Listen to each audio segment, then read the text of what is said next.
I'm feeling so good, Matt, so good. I mean, people really want a primary. We haven't had one since 1998, and all we've done since 98 is lost candidates, lost seats in the House, the Senate, county government, city and town government.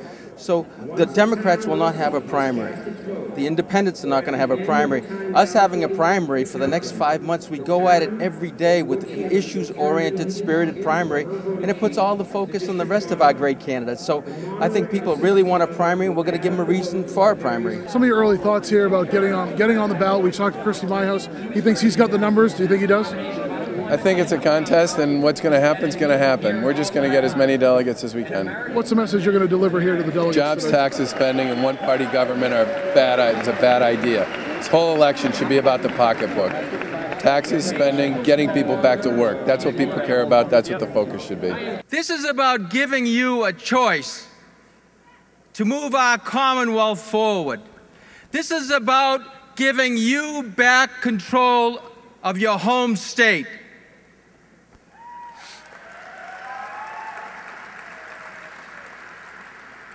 And that's why I'm running. Watching your home state fail is not a spectator sport.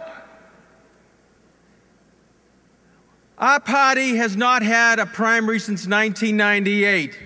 And all we've done since then is we've lost seats.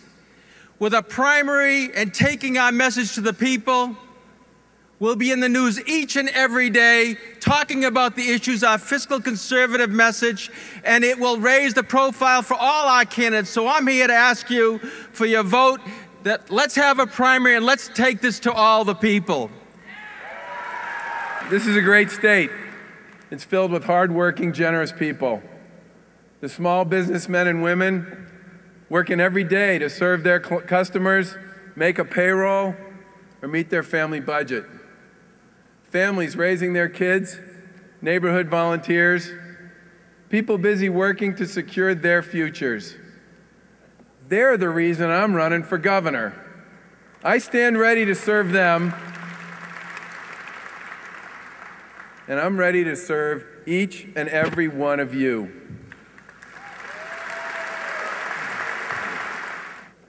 In their first year in office, Governor Patrick and Lieutenant Governor Tim Murray turned the $700 million budget surplus they inherited from Republicans Mitt Romney and Kerry Healy into a $300 million deficit, just like that. But that was just the beginning. In year two, they spent $500 million more than they took in, raised taxes by almost $1 billion, and used $300 million in rainy day fund money to balance the state's budget. And this was before it even started to rain. And when the economic crisis did come, they raised taxes again by another $1 billion. And to all those local officials in here, and there are a lot of them, they cut local aid twice. They filled over 1,300 vacant positions, and they gave state workers a raise. Then they tried to hire State Senator Marianne Walsh. Remember her? A $170,000 a year job that had been vacant for 12 years. They closed 11 registry offices and even tried to slap a new $5 fee just for talking to somebody at the registry, until we put a stop to it.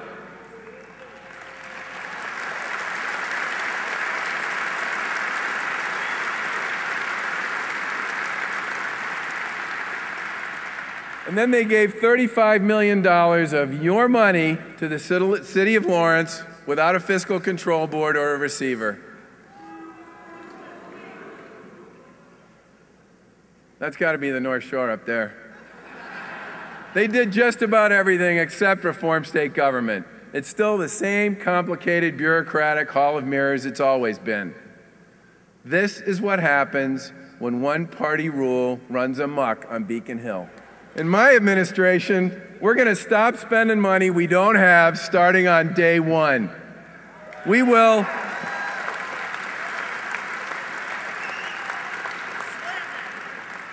cut taxes. I support rolling back both the income and the sales tax to 5%.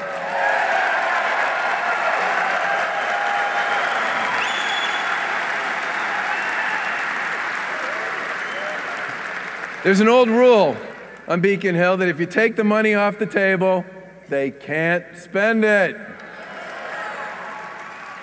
We'll put a moratorium on new regulations and scrub every existing regulation on the books to make sure it's working for you. I'll make state government live within its means, just like every family and every small business does in Massachusetts right now.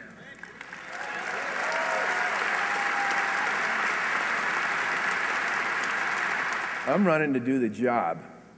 And today,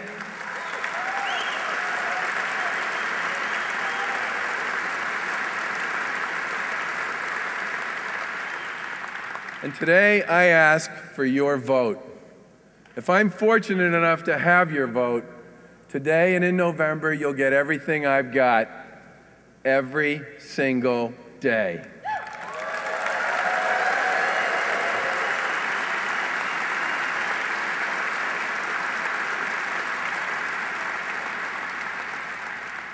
Make no mistake, we will win in November. And with your help, we can make Massachusetts work again. Thank you, and God bless the great state of Massachusetts. Thank you.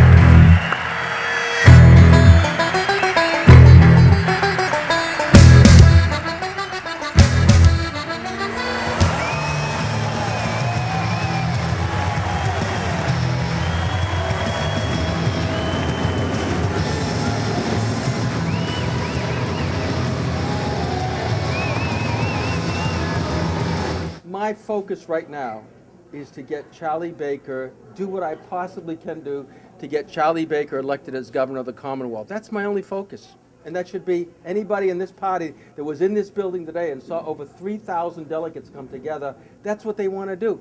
I can live with that. I think he has the right message. He certainly has the experience in government, certainly. So that's what we do. We bring in the citizen patriot groups that can't deal with this any longer. They'll go to Baker, and I'm going to make sure, and I'll do whatever I can to make sure they go for Baker. There's 3,000 people out there who spent a lot of time thinking about these issues over the course of the past couple of months. Richard and I had a chance to get in touch with a lot of them and get in front of most of them, and they kicked our tires pretty hard, and they came out here and they generated an unbelievable amount of noise and enthusiasm and commitment to the cause, and Richard and I are thrilled that they made the decision to pick us and to sort of give us a platform to launch into the rest of this race. Second thing I'd say is that I think for us, the other part that's particularly gratifying is our message, which is basically about the pocketbook. It's about jobs, taxes, and spending. It's about economic security and anxiety, and it's about the future of sort of this generation and the next here in Massachusetts. Is a message that clearly resonated with this crowd, and we believe will resonate with voters throughout the Commonwealth between now and November. And the third point I'd make is it gives us a tremendous amount of momentum to launch into the next phase of this race, which I think is a great place for us to be as we head into the spring and summer and the fall. I think what it means is that the race is now going to be between the reformers and the non-reformers, and it starts tomorrow, and we think that's great.